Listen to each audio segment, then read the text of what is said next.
Speaking of sound and sound quality, I wanted to give the guy who's been responsible for this wonderful setup and the wonderful music that we were hearing in the 5 o'clock hour. He's significant to the event, not just for that, but if there is anybody that can talk to us about why socialism is bad, it's a guy who's pretty well lived under it. Not so much behind the Iron Curtain, but close. It's a lovely country. They're wonderful people, but doggone it, man, what's going on in England? What is up with the UK?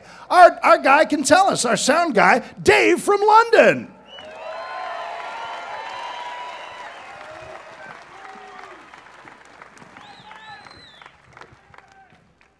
My name's Dave from London. I'm the DJ tonight. How are you enjoying the show so far? The reason that the DJ gets to speak at the podium is that I grew up in socialist England in the late 70s. In those days, the government used to control the coal industry, the oil industry, the gas, the water, the electric, the rail, the post, the phones, the airline, the airport. I could go on. No competition in those industries. The services were terrible. It would take 6 months to get a phone line installed. Constant power outages. You had people that didn't know how to run businesses, running those businesses. It was a nightmare. Until we were saved by Margaret Thatcher.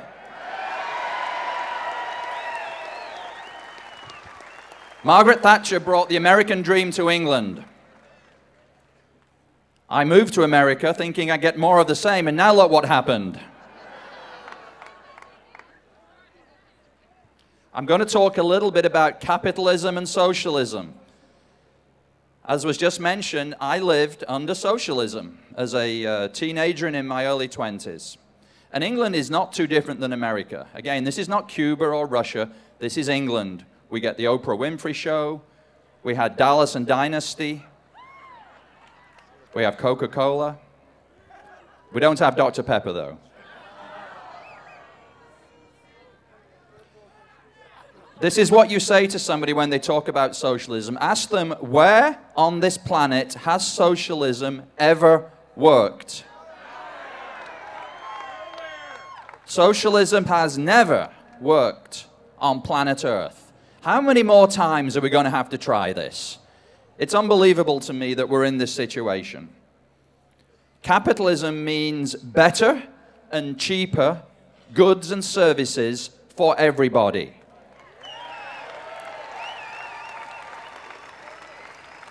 It's not that we capitalists don't want everybody, low income, middle income, and everybody else. We want everybody to prosper.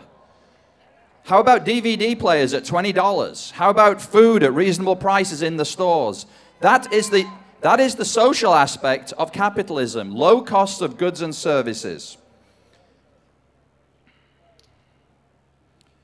We want strong borders and American sovereignty, no capitulation.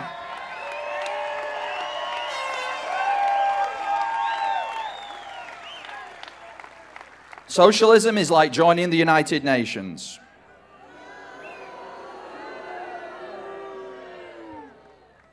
We do want no kumbaya world policy. It's a nice theory, but it doesn't work in reality. We want less debt, not massive spending. Make no mistake about it, the spending by this administration is under the guise of solving the financial crisis. It is not solving the financial crisis. They're just doing that to make political progress. We want strong defense. How can we be...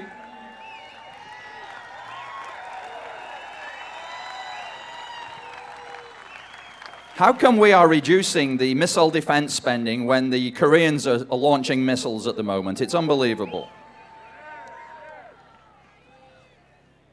We want peace through strength, not appeasement.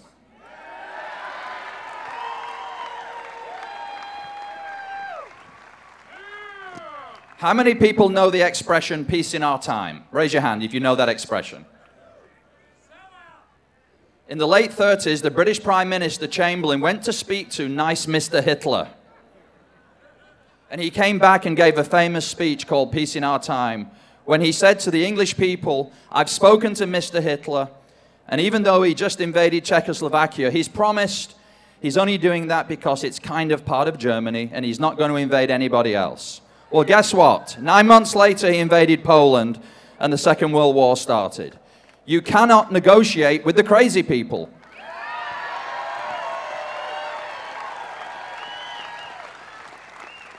We've proven time and time again that you cannot negotiate with these idiots. You need peace through strength.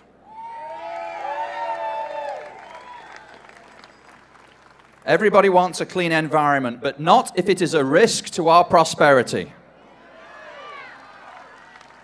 Yes, we should be developing wind and solar, but it's a crapshoot on our prosperity. Let's build the machines first, then we'll worry about transferring over. Self-sufficiency on energy, drill here and drill now. I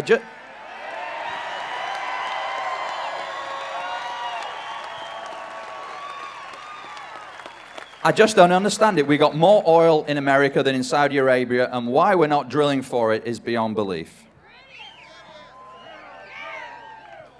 We need a better financial system for our healthcare.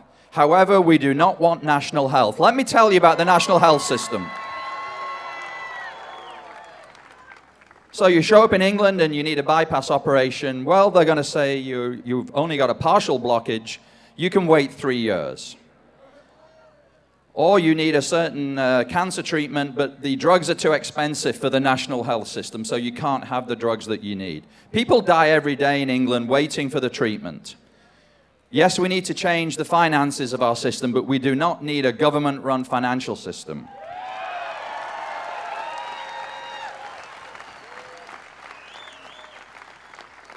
All liberal policies are good in theory, and most conservatives have the same goals. We want peace on earth, we want prosperity for everybody.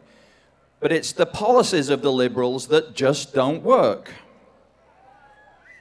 Nice in theory, but it just doesn't work that way. It is the conservative, the traditional American values that work.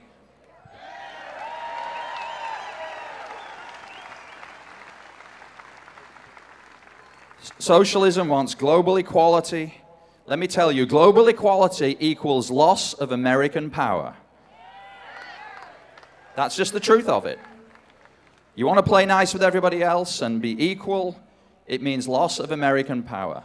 The rest of the world is better off with a strong America.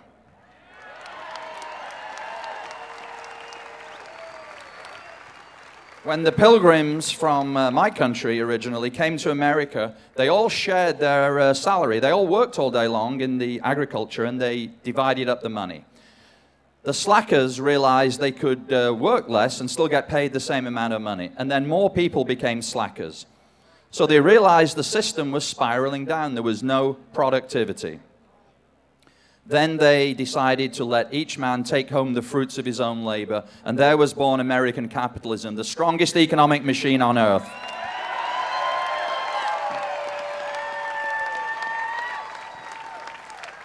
I'll finish by quoting Winston Churchill. Winston Churchill said that capitalism is the worst form of human organization, except for all the alternatives. Thank you very much.